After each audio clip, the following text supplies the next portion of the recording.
Well, our moms think we're funny. Hey, What the hell was that? the intro. That's the intro. Yep. You know, eventually, I hope you'll start to take this seriously. Nah. This is why I'm doing we this shit can't- to have fun. This is why we can't get any sponsors, man. I mean, just think about it. Like, you've got all these like these different places that are like, we're in desperate need of some kind of promotion or something. You know, businesses kind of like being hit hard, and they're ripe for people like us that don't want a lot of money to give them like a little bit of a boost, and they're still turning us down. It's fine. The right one will come along. Yeah, that's what you said about women. I mean, eventually. Yeah, I can see it now. Like, he would have been perfect for me. It's a shame he's dead. I figured it was going to be. It's a shame he was such a jackass. Whatever will be. Oh, he's hot. Say, hey everyone, my name is Turk, to the 1 to the 80 to the 2. That's 182 for those of you that can't count. And see, I can be an ass too. That's my mutant power. I discovered that on a episode of In the Gutters. Walker and I were talking, and he didn't like the fact that I was making fun of him, and then he told me that my mutant power was being an ass. Oh, well. So, if you ever catch me being an ass, it's not my fault. My powers are just like raging out of control. Okay. I'm Acomi. My mutant power's apparently not giving a fuck. I don't think inherent ability is really considered a mutant power. It really didn't crop off until my teenage years, so, you know. Well, that's generally when the mutant powers kick in. Yeah, exactly. So, yeah, hey, welcome to Our Moms Think We're Funny. Yeah, that's what we do. Welcome to Our Moms Think We're Funny. And we like to do a little bit of a podcast for you. Yeah. And I got a message for all you liberals out there. You want my gun? Come take it from me. You want my podcast? Come take it from me. I just showed Turk that video. If you guys haven't seen it, I highly recommend it. It's only like a minute long. I think it started on TikTok, but I found it on YouTube. Funny. Creep show too. Yeah. So, yeah. TikTok, you don't stop. We've been in a Halloween mood. Set you up. Huh? Sorry. You good, man? I'm getting there. Man, this fucking podcast is off the rails. What? Oh, like we ever have a podcast that's not off the rails. Like, we ever start one off, be like, hey, we're going to be serious today. Look at us being serious. This is us being serious. We've done that. We did that on our Fuck YouTube episode. That is true, but that's because we had something, and we were serious in our class action lawsuits thing. Oh, yeah. Yeah, so yeah, but yeah, we've been in a Halloweenish mood this recording session. Pretty excited about it, even though, you know, it's the fucking apocalypse and we're not really going to be doing Halloween stuff. But, as a country, world as we know it. I can live with that. But yeah, so we were talking, last time we hung out. I'd actually forgotten about this, and Turk reminded me. But, I had discovered some Let's Plays of, I think they're called Pokemon Dusk and Dawn. They are fan hacks that are basically like telling the Pokemon story in the zombie apocalypse. And, yeah, I had completely forgotten about having this conversation with you until you reminded me, and you were like, you didn't come up with a team yet? You're an asshole. So... Whoa, that doesn't sound like me. I don't know, we just call people assholes for no reason. Well, there was a reason. Oh, okay. Yeah, I probably said that. Asshole. But yeah, so we were just shooting the shit, and I brought up those games, and I mean, they're okay, they're pretty flawed, but they're alright. So I was like, well, hey, you know, that would be an interesting podcast topic, is for us to say, you know, if you were in the world of Pokemon, and it was the zombie apocalypse, what team would you assemble? Because it's one thing when you're doing Pokemon that you assemble a team for, like, completing a game or for actual like tournament play, there's different ways of doing that. You've got to assemble like different type advantages, type disadvantages. If you're doing story completion, you've got to make sure that you've got your HMs covered, all that kind of thing. But if it were the zombie apocalypse, your whole goal would be survival. Yeah. Your only focus here is to make sure that you're not going to die. There's no tournament-based stuff, so you don't necessarily have to worry about type balances or anything. And, so yeah, I don't know if we're going to get a full hour out of this, but I think it'll be pretty interesting to whip up a team, for each of us to whip up a team, and see what we can come up with. Yep. So, who wants to go first? Turk does. Turk wants to go first? Yeah, does he? All right, sure, why not? All right, so... So I have a team of... We're putting together a team of 6. I have a team of, see, 1, 2, 3, 4, 5, 6, 7, 8, 9, 10, 11. So I have a team of 11, but I was... some of what I didn't think I... Okay, let me start all over again. Some of them I hadn't planned on keeping, but I hadn't decided which ones I was going to keep and which one that would actually make the team and like why I would choose them. Mm-hmm. So I'm going to read off my 11 here, and then I'll kind of tell you like which ones I'm keeping and why. So I don't think we discussed this just because I kind of thought of it as a given, but I'll say it for the benefit of the listeners. I think it's fair to say no legendaries because that makes it a little too easy.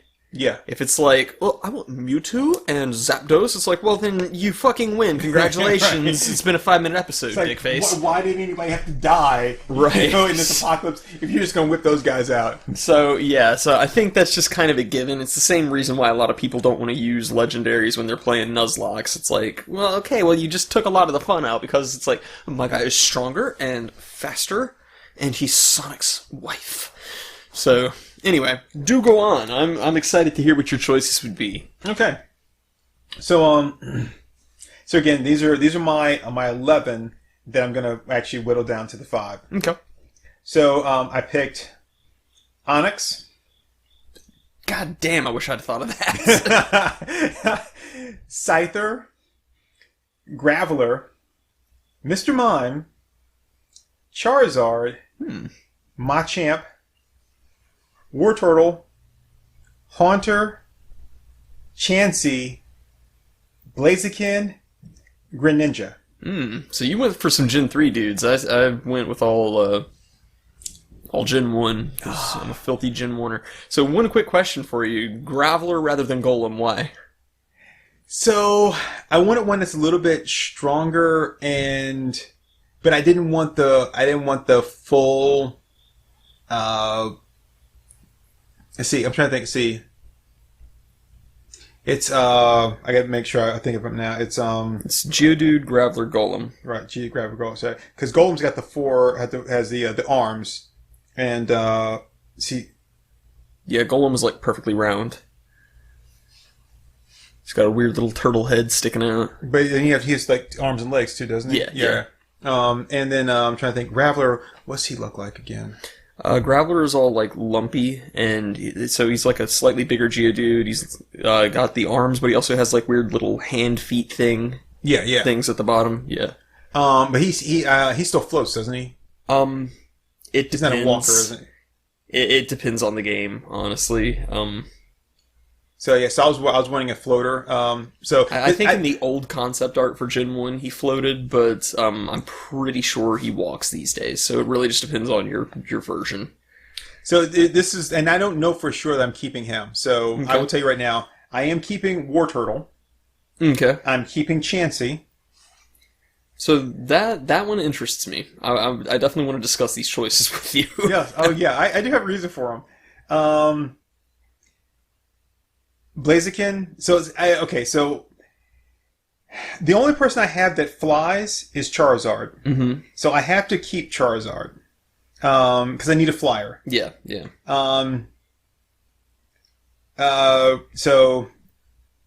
But I'm like Greninja or Scyther. Scyther I really like, but I don't think he's as fast as Greninja. I have never compared their stats side by side. I know that Scyther is fast. And and I need a headlopper. Mm-hmm. That's what they're there for. That's why Scyther's on my team.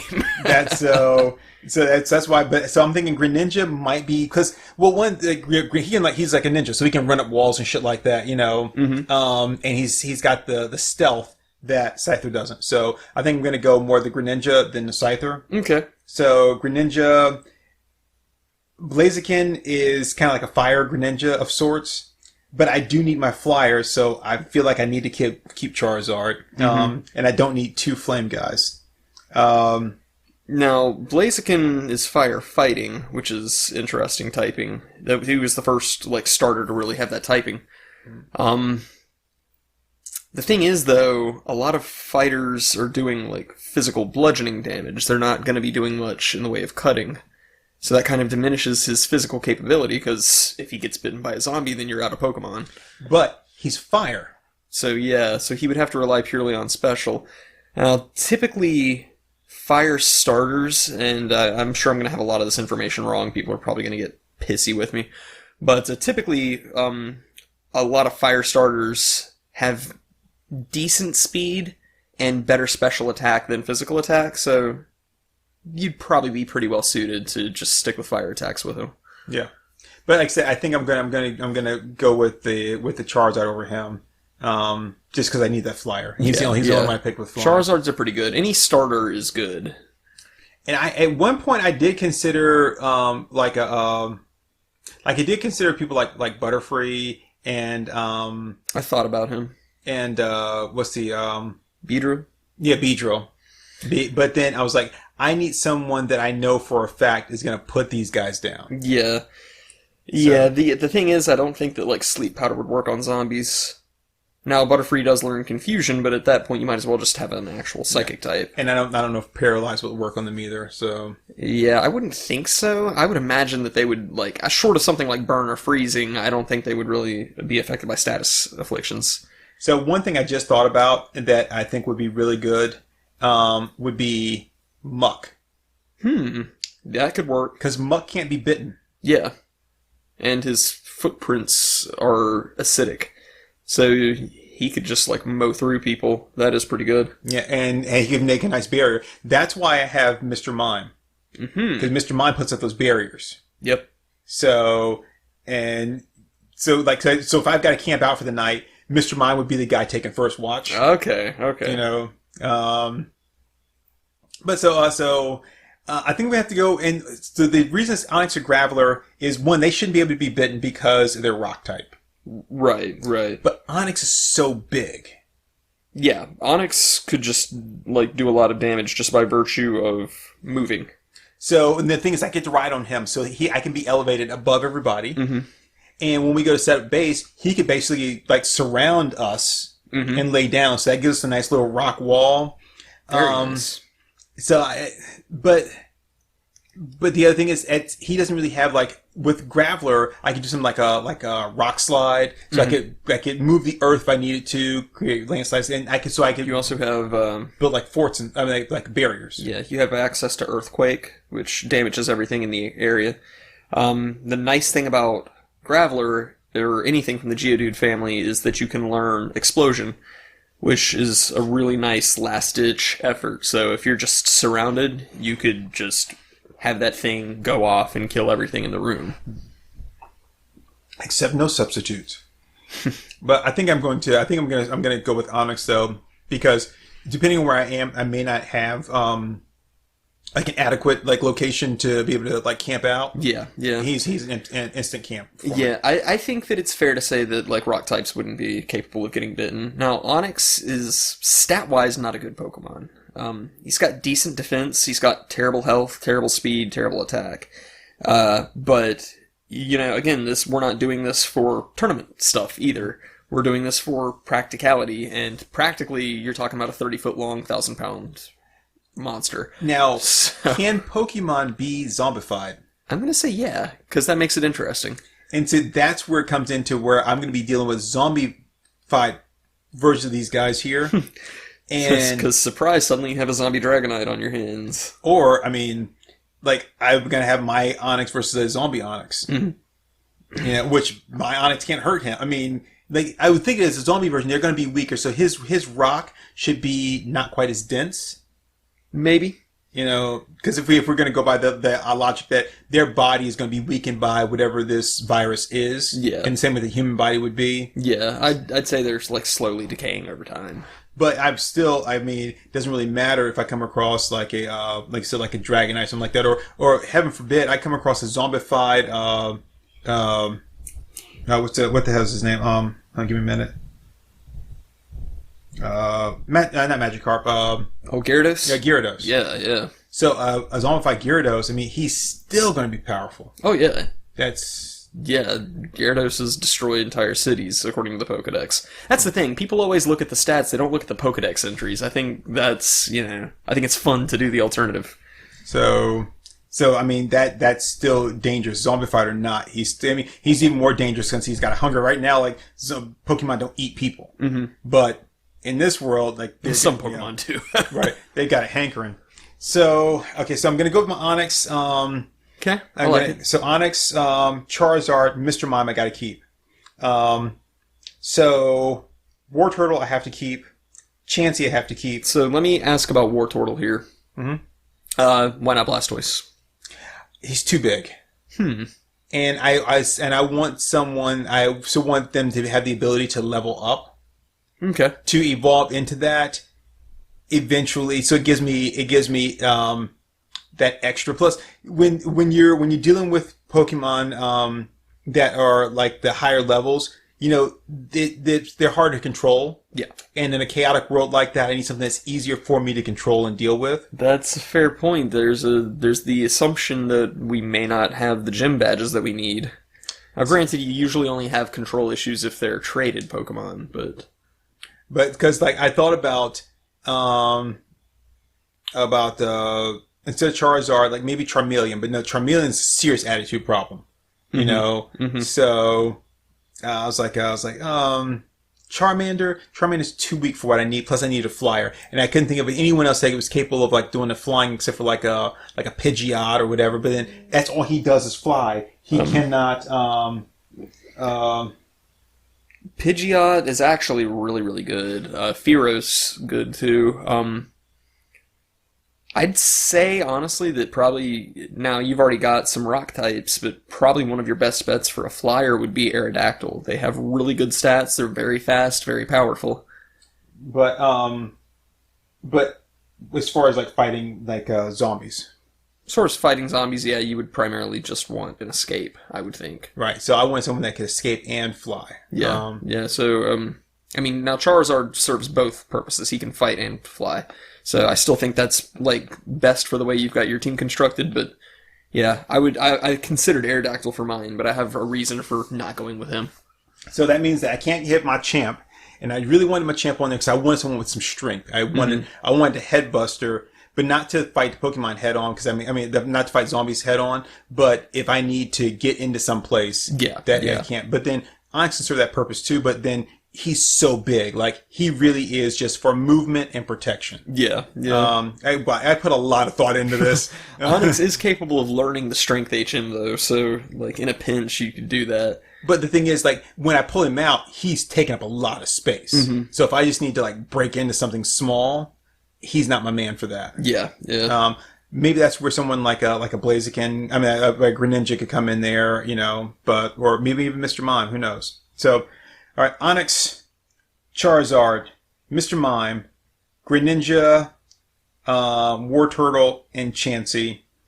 And I thought about Haunter just because I felt like I needed a psychic Pokemon, someone that could maybe help with like the supernatural spiritual realm. Mm-hmm. But I ultimately I didn't know for a fact it would be useful to me. So you've got some overlap in your typing by having Greninja and Wartortle. Okay. Both water types. Yeah, but I'm using Greninja mainly for his speed and the water shuriken. Right. So then, would that not make Wartortle redundant? Because Greninja can still surf. Don't need him for surf. Wartortle's main purpose is to provide me water to drink. Fair enough. I mean, Greninja can do that too, though. Yeah, but he's going to be in the shit. War Turtle's there to kind of protect me and do, like, he's providing me water to drink and those kind of things. So even though they're the same type, I don't want to, if I need, let's say, water for 5 different things, I don't want to count on one person to provide me with all 5 of those things. If I split the duties up, if I make you primarily for water and, like, say, like, close security, Okay. you are for all the fighting. If you go down in battle, I still have my water. Okay. That's also why I have Chansey. Soft-boiled? Huh? Soft-boiled? Yes. Provides the eggs, okay. So Chansey provides me food to eat. And that's it, man. So I got everything I need. I've got fire for warmth and for security. I got Onyx for my security there. Okay. And then I got War Turtle for my water and hydration. Chansey for food. And then I've got, and Mr. Mime for protection. And then Greninja. So, I mean, it's like that. I think I have a good shot at staying alive for a very long time. Okay, I like it. So it's interesting you didn't wind up sticking with Scyther, because Scyther was one of my first choices, and He now was mine too. And I've actually rethought that just in the span of, like, while I was listening to your team and listening to your reasoning. I mean, I said I put a lot of thought into it. I don't know if I needed to put that much thought into it, but I did. And my chance, because I was thinking maybe Hitmonlee or Hitmonchan, but I was like, yeah, I don't want them to get that close to people if they don't have to. And it's so easy for them to get overrun. So I want someone that can strike from a distance, and I also want, I was thinking about, I need someone that can that has some good speed and accuracy for attacks to do things like setting him on fire is great, but fire doesn't immediately put a zombie down. Yeah. He's still running around while he's on fire. So, but if I got a guy that can take the tops of heads off, that's perfect. Yep. You can do that, and you can do it from a distance. Like water cannons, things like that are great, but it takes a lot of pinpoint accuracy to do that. Electric type, flat out, no. Because I didn't think that would be, yes, the electricity could put them down, but it's not as pinpoint as I want it to be. Right. And I actually thought about quite a few things, even like I said, like I thought about like the Pidgeots and the Fearos and them, and then I tried going to some others and thinking about how they would work, and I was like, okay, what else would really work for me as far as this and that, and then a lot of them came down to like physical ability, strength, but I don't want them getting that close unless I know they can get in and out. Mm-hmm. Yeah. Yeah, and that's why I avoided fighting types, because, like, even though, like, a Machamp can lift a building, it's, if it gets bitten, it gets bitten. Mm-hmm. And then I've got to deal with him. Yeah, because that's exactly what everybody wants. I mean, I would go so far, I'm like, and this is just me, like, trying to world build, I would think that once they're zombified, a Pokeball's not going to work on them. That just makes sense to me. Yeah. Yeah, I would agree. I don't think they've ever explained how Pokeball technology works, but I would think that it detects if it's hitting something living. And, I mean, there's obviously the technology embedded in it to say, oh, this Pokemon already has a trainer, so I can't catch it. Well, see, I was thinking about the fact that Pokemon can pop out of those balls if they want to. Because like, when you throw the ball, you notice that whole moment where you're waiting to see, are they going to accept this? Yeah. So they could just not accept it or pop out at any time. Yeah. See, you're pulling more from the anime. I'm pulling a little more from like the first 2 generations of the games, which I mean that's horrifically flawed. The first 2 gens are like not relevant anymore. But well, even in that, you throw a ball and the thing is like sometimes they'll pop out. Oh, you mean like as far as catching? Yeah. And and in the anime, they would sometimes like, because in the game that's not something you have to worry about them just jumping out for no reason. But in the anime, they would sometimes pop out. So if that's the case, and if they're zombified, I don't know if they would ever go back in. Yeah, I think the technology wouldn't work. I don't think it could pull them back in at that point because they're dead. Because if they would, I would catch a zombified one and I'd smash the Pokeball. Yeah. I don't know what happened to them, but I don't know if destroying the Pokeball would just release them or what, or maybe grab it and then. Yeah, that varies in the media because like there's comics where if the Pokeball gets damaged, they're just stuck in there. Yeah. But then I think in the anime, there's been a couple times where Pokeballs have been damaged and they just pop out. So I don't know. See, I would possibly like get it, super glue it shut, or get it and like remove the battery or where the power source is. Right. So then you're stuck in there. So I'm really disappointed because I couldn't find a spot for Nidoking on my team. And I like Nidoking a lot, but I couldn't find anything for him here because it's all practicality. So do you think that armor would protect him from getting bitten? I don't think so. What about Kangaskhan? Probably not. I mean, I'm just thinking, if you use Bite Attack against them, it's not like a rock type where it does 1 hit point of damage. If you use Bite on a Kangaskhan or a Nidoking, it still does pretty decent damage. So that's just my logic behind that. That's fair.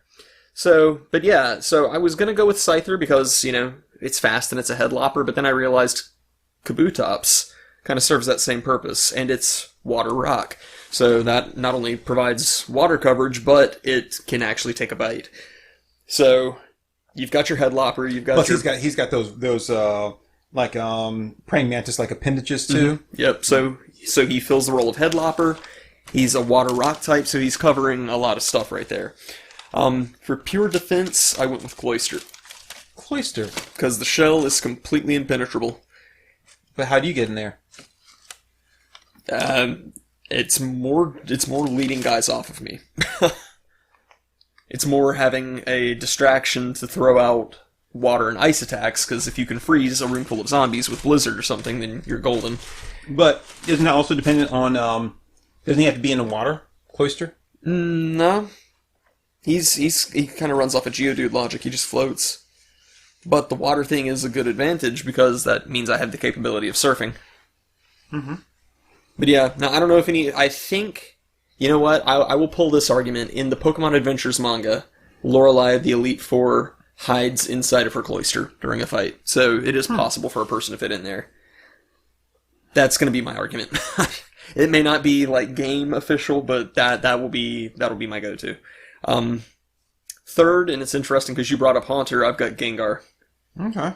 Why Gengar? Gengar, being a ghost type, can't be hit by non-special moves. So he can just throw out attack after attack against these things, whether that's a psychic attack or a toxic attack or whatever. Okay, so would a psychic attack work against them? I'm pretty sure psychic is emitting actual waves of energy. You know what? We can pull up the attack description. Because that information is online, and I cannot multitask to keep talking while I'm typing.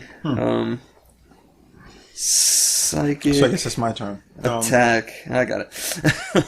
But so I thought about. So here's one thing I'm gonna say. It's a flaw in my reasoning for my Pokemon, which is I'm looking at it as far as protect myself from the more credible threat of human zombies, but so Onyx. I'm thinking, okay, here's Onyx, and I got human zombies all around me. They're probably not not thinking about like. I'm going by your typical zombie logic, which is I'm running off of just the instinct, or was it survival? No, the like base like cognitive or what do you call that? Oh, higher reasoning. Functions. Yeah. Like, so it's just they're not really thinking about anything. They don't have any true like thought process there. Yeah. So I wouldn't have to worry about them like using some water to like weaken Onyx to get through my defenses. Yeah. But a Pokemon would, because that's a part of their natural instincts. Mm-hmm. Yeah, like a zombie Gyarados is going to just throw out a water attack, probably. Right. And if I happen to find if there's a zombie Squirtle out there that comes across my little Onyx barrier, right? Yes, he would water gun, and that would hurt my Onyx. So that's one of the biggest like weaknesses in my thing is that I'm thinking about one, but then I really can't protect any more against them than I could any other way. Right, yeah. But So Bulbapedia defines the psychic attack as the target is hit by a strong telekinetic force. So I would define force there with D&D logic, saying that it's force damage. It's pressure created by shockwaves created by the mind. They said telekinetic, not telepathic, so I would agree with that.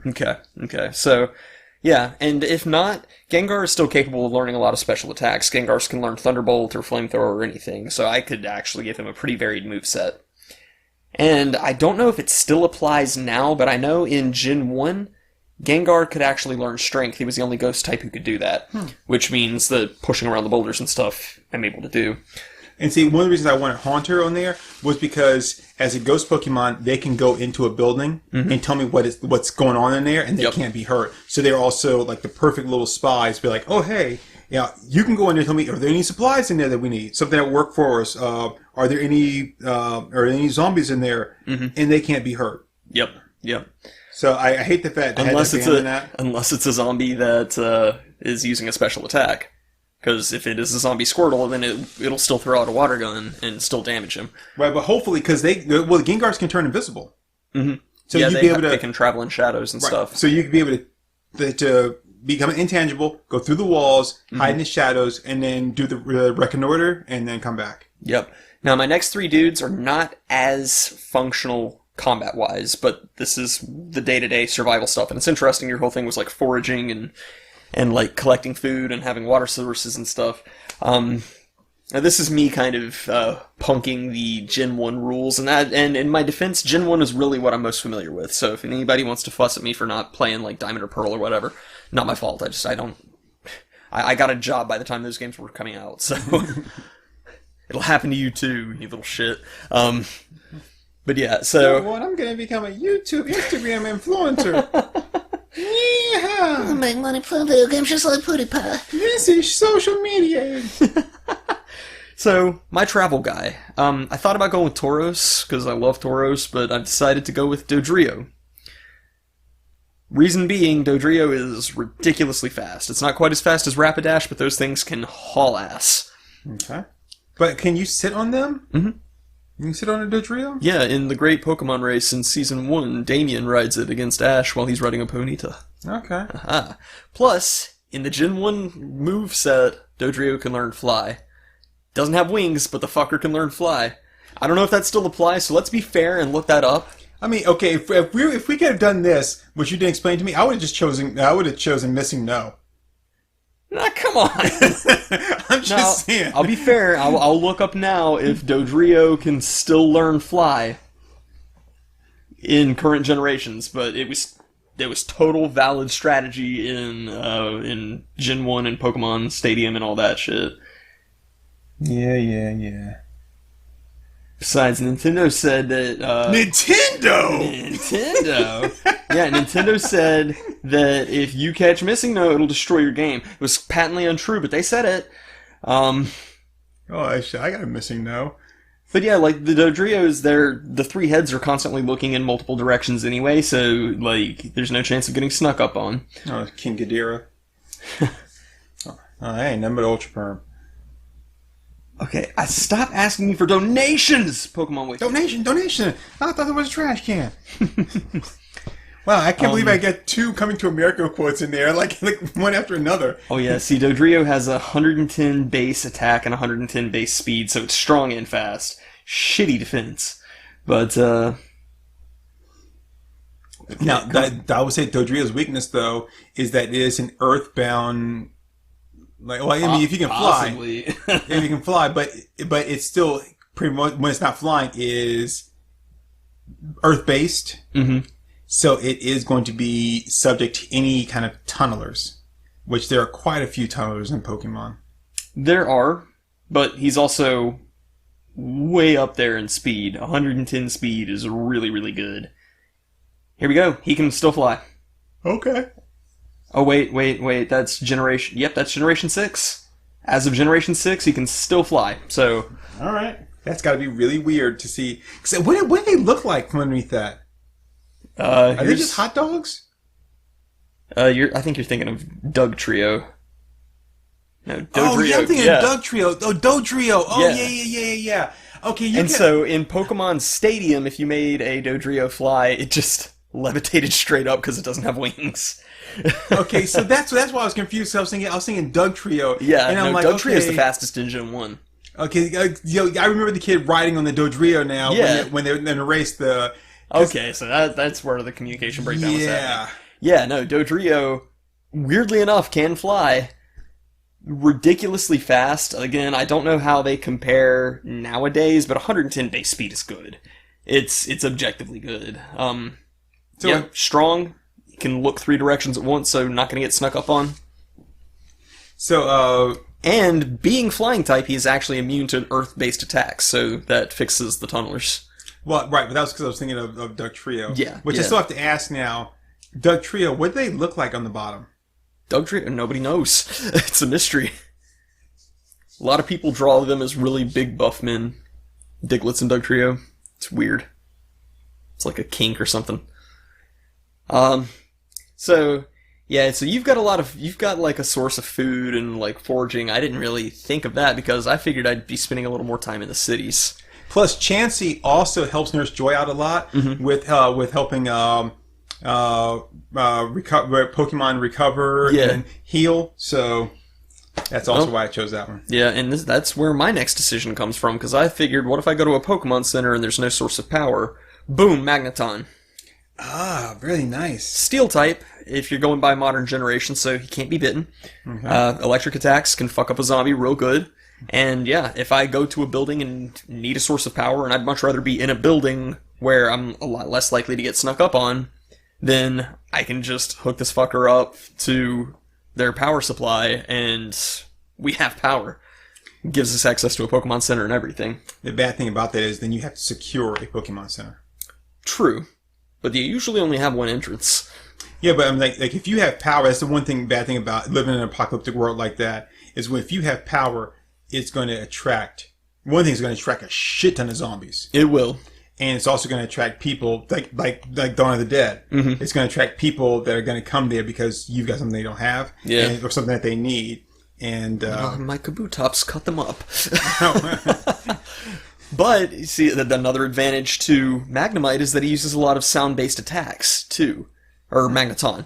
It uses a lot of sound-based attacks. So during the reconnoiter, you figure out where the zombies are most clustered together. You can have it just use Sonic Boom or any of those sound wave-based attacks. They're all just going to go there. And you just liquefy them. Yeah. Okay. So you can neutralize threats really easily. Last one's a little bit weird, but I put a lot of thought into this. Okay. Porygon. Porygon. Okay. Yep. The virtual Pokemon. Yes. How are you going to get the virtual Pokemon into the real world? Well, I mean, it's just obtainable in-game. What do you mean? Yeah, you can just obtain Porygon in-game. They're not purely digital in the game. Okay, so... They were created by lines of code, but they're physical beings with, like, height and weight calculations. So what are you going to do... What are you going to do when you start having seizures? I'll have my Gengar use Dream Eater to fix me. Dream Eater would probably kill me, but that's fine. No, the Pokemon Twitter actually just posted a couple of weeks ago, hashtag Porygon did nothing wrong, which a lot of people got really mad about, but technically it was Pikachu who caused those seizures. It was just the Porygon episode. Pikachu did the Thunder Shock that caused all the flashes, so that'll be my argument for that. Oh. But yeah, Porygon is like actually obtainable in game, and they do have like height and weight and participate in combat and all that. But my reasoning is twofold here. Okay. First of all, Porygon has the conversion capability, which lets it change its typing. So I can have it use conversion on my Gengar, change its type to Ghost. Now I have 2 Ghost types that can't be damaged. So that gives it some flexibility, because otherwise it's just normal type.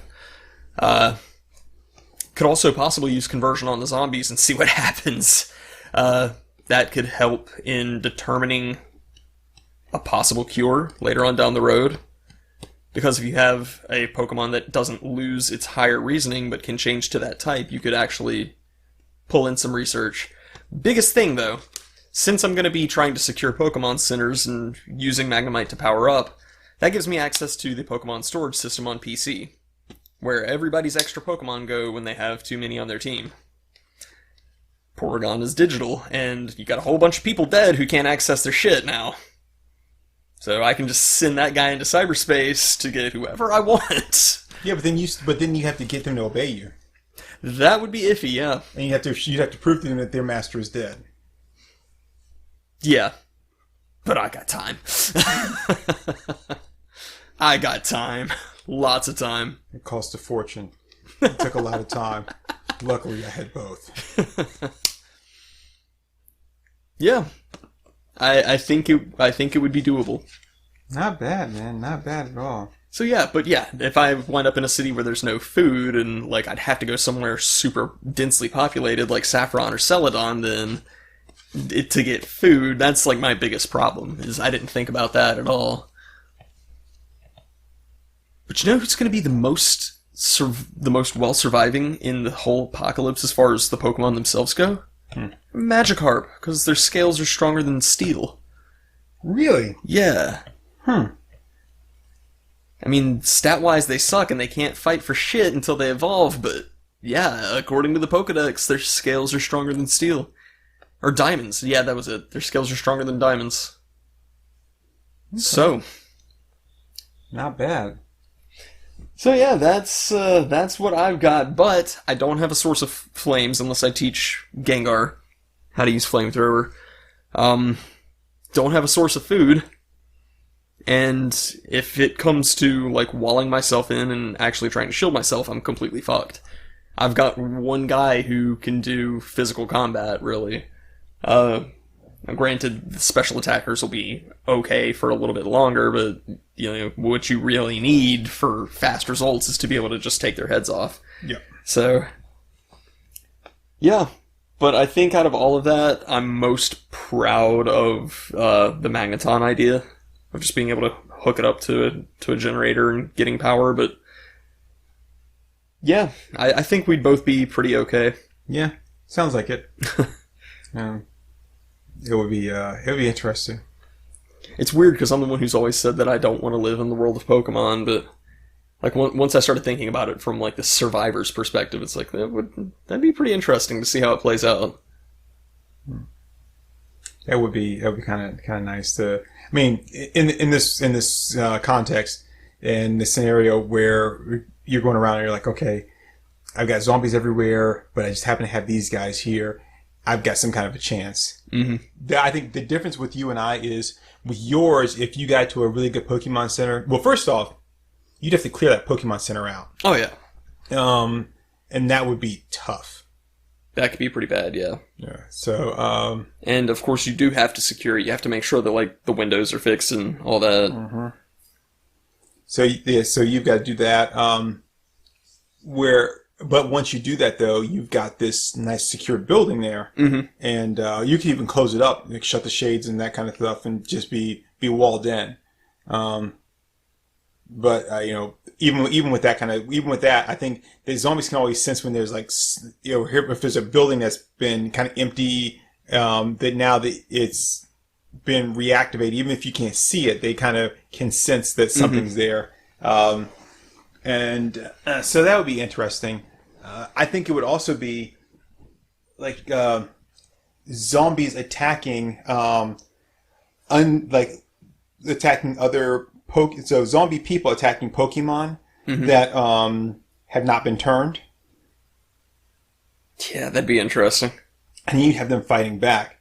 So I think that it would make it hard for you to catch new Pokemon because let's say, for example, that that you're walking to another town or riding to another town and you see like a I don't know, just say like a Beedrill or something, and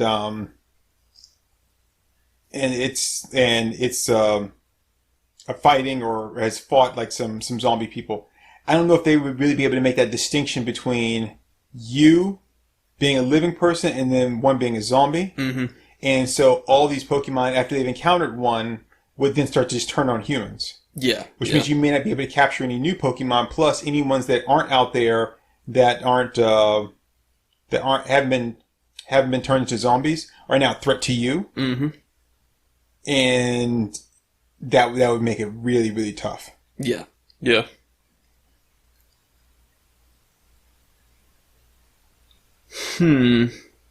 Yeah, I plus I think you've got the issue of like items are going to be completely gone at that point. You know, I don't know how easily you could even obtain Pokeballs unless you're like salvaging them off of corpses. Because as we've seen this past year, the minute emergencies start coming up, people clear shit off the shelves. Yeah. So I think in a world like that, when people find out, suddenly there's a zombie Golduck in my yard. Oh god, that would suck. Pokeballs are just gonna be gone.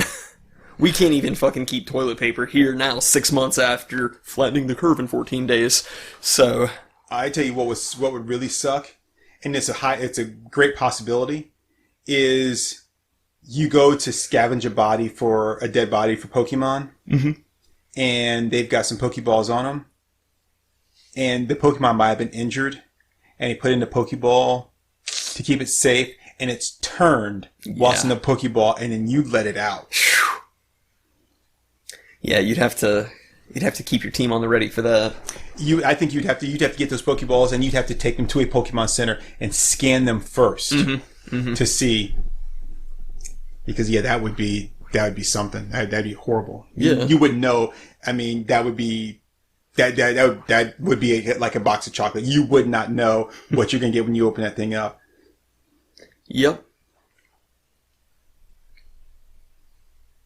But yeah, now having lots of time on my hands, I would need to learn coding and stuff just to see what I could do to tweak the Porygon's capabilities. Because, as you pointed out, it could be difficult getting Pokemon out of the storage system if I'm not the original trainer. But it'd be difficult for you if you let them out to convince them to work for you. But if I can convert the Porygon's code to change my ID marker as the original trainer, that could be beneficial. Yeah, but I think when they see you there, they're gonna know. Well, yeah, it would take time. But yeah, honestly, even I tell you where I wouldn't go. Lavender. Safari Town. Ooh, God, Safari Zone, yeah. Safari Zone would suck. Yeah. That's like the primary place in Kanto to get like Dratinis and stuff. You've got Tauroses out there. You got Kangaskhan's out there. Yeah, that would be awful. And just one of them gets zombified? Yeah. Yeah, no, my first thought would be, well, if you go to Lavender, you've got lots of access to ghost types to catch. But you've also got the Pokemon Tower, which is just a massive grave site. So that's going to be where there's way more zombies.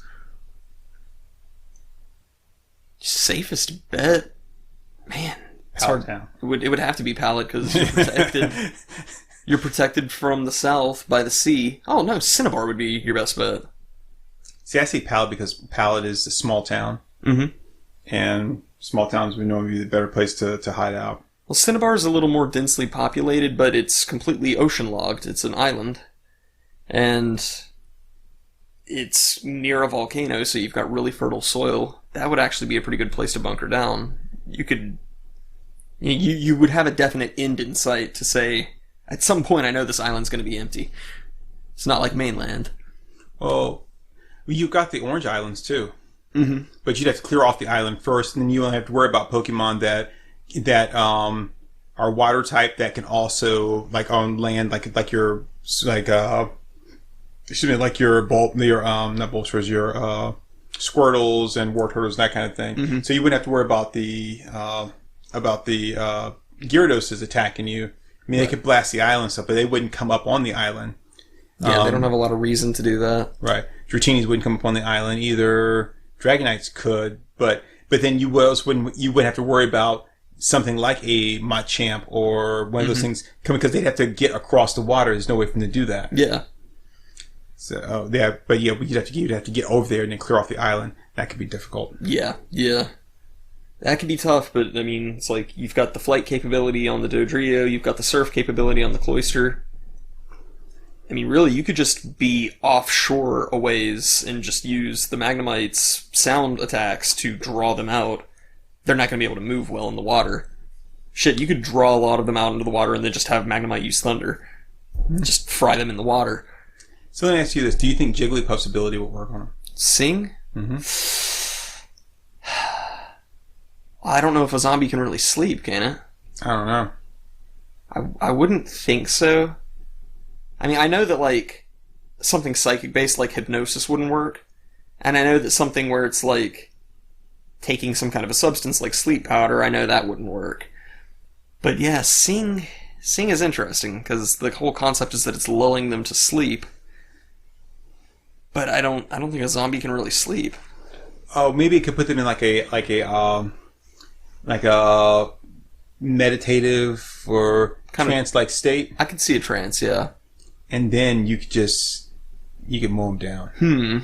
That could be interesting. Like in my case, I could do that, and then while if I had a Jigglypuff, get the Sing on them, and then just Charizard just like boom, light them all up. I like that. Now another possibility is that an electric type can use Thunder Wave to paralyze. So paralysis doesn't work 100% of the time, but it's going to slow them down significantly. Yep. They automatically lose priority in taking action. So Yeah, that's pretty good. I think we're good. yeah, I think we got a good plan. Picked some really good ones. It'd be interesting to see how some other people would do this. Would kind of put together a team. 'Cause, you know, a lot of people would end up putting together like a dream team, not thinking about like, oh, I really like this one. Yeah, but how is that going to help you, like in a fight? yeah. Yeah, well, I claim Cinnabar Island, so Okay, that's cool. have to kill some people, but you know, it happens. Have to, want to, will. Give Professor Oak my love. Tell him to stay off my damn island. Yeah, I would be interested in hearing like someone's take who's a little more familiar with the more like current generations. Like it might be interesting to hear from Grace on that. Okay, I can dig it. So yeah, Yo, you know who I didn't think of at all would be Rhyhorn or Rhydon.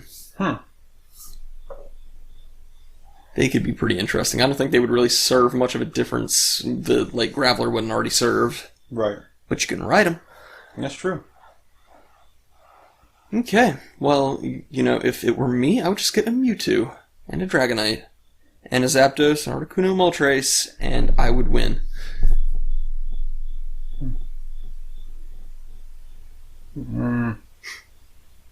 And Shadow the Hedgehog, because I had an extra slot. Oh, okay. Yeah, because you can do that. Sure, why not? Yeah. No rules. You just do whatever you want. That's good. And he would use Chaos Control, and Mewtwo would get them all. I would kill all the zombies on Earth in one go. Nope, that would not happen. You know why? Because as soon as Mewtwo saw what had happened, he would blame man, and he would turn against you. Only in the anime where he's an emo little bitch. In the games, he's cool. No, he's not. Yeah, he's awesome. So yeah, we'll see. We'll see.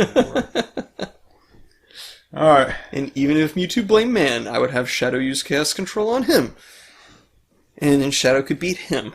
So Well, I mean, hell, if you're gonna bring in just anybody like that, it's like, we'll bring in somebody else. Why don't you bring in like a Crash Bandicoot or something? One of them. because Shadow is cool. You bring in like Jack and Daxter. Be like, hey, sure, why not? And since we're breaking the rules, we'll just go all out. No, Shadow's a Pokemon. Since when is Shadow a Pokemon? It says right here on the Sonic Wiki, Shadow is a Pokemon. Oh, okay. All right then. Sounds good. This is the smooth shark argument. I'm not going to lose this one. Smooth shark? You hadn't heard about that? No, I have not. We're like 55 minutes in. Some guy posted on Twitter about some just, it was just an offhanded, innocent statement about how sharks are smooth. And so somebody was like, I'm a marine biologist. I will have you know that sharks are actually have rough skin like sandpaper. And so this guy just decided to troll the shit out of them. It went on for days of this guy going, "Nah, they're smooth." And they're like, "Well, here, I'm going to send you over to this scientific journal," and they'll send him a link, and he's like, "Yeah, no, I read it. It said sharks are smooth. Their skin's smooth." And they're like, "Well, you need to have some kind of a source." And so he would just, like, write out on a Word document, "shark skin is smooth," and then, like, screenshot it. He's like, "Here's my source." And, like, no, it has to be online. So he would, like, type it into his address bar. Did this shit for days. I'm like, "Well, here's the link to the Wikipedia. It says here that their skin is rough." And he's like, "Yeah, no, I just read Wikipedia. And, from what I see, it says that their skin's smooth. So you must need glasses, buddy." It was the funniest shit. That's funny. Yeah, and there were several people who would just go off and be like, "I'm a marine biologist," and he would just respond with, "I'm a better marine biologist because I'm right." So yeah. So No. the secret is, if you're ever arguing Captain online, Clark. oh, Captain Clark. Yeah. Yeah. If you are ever arguing with somebody smarter than you, just keep doubling down on your wrong opinion, and you will win eventually. And become president. Yeah, you know, that computer you want, it's for gays. Why don't you get one of these Star Trek food computers over here?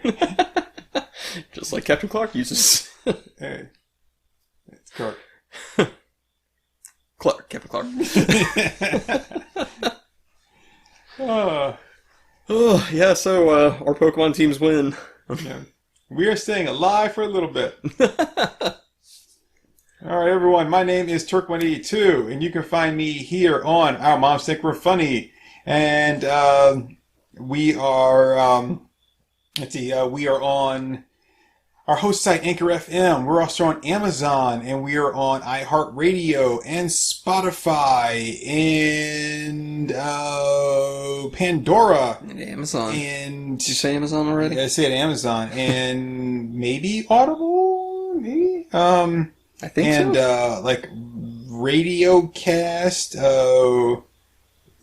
then Radio Public. Oh shit, we're everywhere, man. I mean, wherever fine podcasts are sold. Yes, you will find us there. Yeah. For free. But yeah, my name is Turk182. You can find me here on Our Mom's Think We're Funny. You can also find me on another podcast I do called In the Gutters. It's a comic book podcast that I host with Wallcrawler1, sometimes a contributor to Our Mom's Think We're Funny, special guest. And I'm also on Twitter at Turk182_KE for Corova Entertainment. You can also find me on the Instagrams at Turk182_KE. And that's for cool as ice. Wasn't expecting that. And you can find me on pretty much any social media platform at Acomi Draws, and you can also find me on Cinnabar Island hanging out with Kabutops and Shadow the Hedgehog. I will be in Pallet Town, fucking Ash's mom. Sorry, man, she's getting it from Mr. Mime. all you're doing is bringing her a second sexual partner with your Mr. Mime. Well, no, I'm saying she's getting it from me and Mr. Mime. I mean, when it comes to a zombie apocalypse, right? I don't have time to be like, I want to be a marijuana now. As long as I'm getting some, then it's cool. We can learn to share. And sorry, your Mr. Mime and her Mr. Mime are just going to be like spit roasting her. And not going to be any room for you. Eventually they'll stop. Mr. Mimes can go on all day. Mm-hmm. It's in the Pokedex. Really? Pokédex? Wow. Yeah, it says it right here. Sexually, Mr. Mimes are titans. Wow, that's something. Well, okay then. I guess I'll just sit here and play with my organ. All right. Bye, everybody. Yeah. Gotta catch 'em all. Zang, yo.